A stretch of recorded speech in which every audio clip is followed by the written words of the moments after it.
ताज्या बातम्यांसाठी महान करेला सबस्क्राइब करा आणि बेल आयकॉनला क्लिक करा। महायुतीच्या लोकांना शक्तिपीठाचा फेरविचार करण्याची बुद्धी देऊ, विठ्ठलाला साकडे घालण्यासाठी आमदार सतेज पाटील रवाना। गरज नसलेल्या शक्तिपीठ रद्द व्हावा हा महाराष्ट्रातल्या 12 जिल्ह्यातल्या शेतकऱ्यांची मागणी आहे। आम्ही सातत्याने सांगत आहोत की हा गरज नसलेला महामार्ग आहे।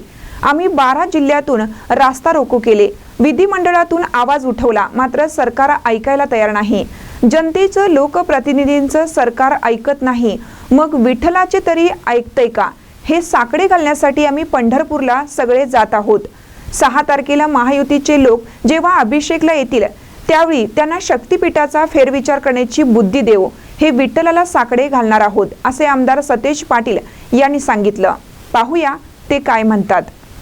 असू दे, सांगली असू दे, या सगळ्या जिल्ह्यांमध्ये रस्ता रोको झाला। अगदी सिंधुदुर्ग बसून देखील हा रस्ता रोको त्या ठिकाणी झाले आणि म्हणून शेतकऱ्यांचा विरोध आहे। आता तरी डोळे उघडावेत सरकारनं, आता तरी अट्टास का करावा?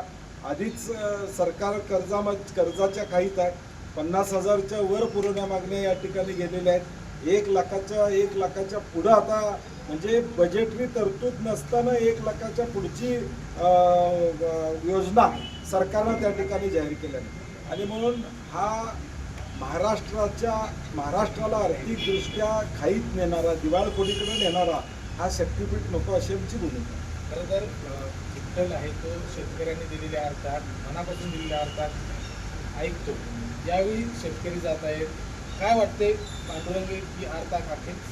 नाही, 100% आता शेवटचाच पर्याय आमचा।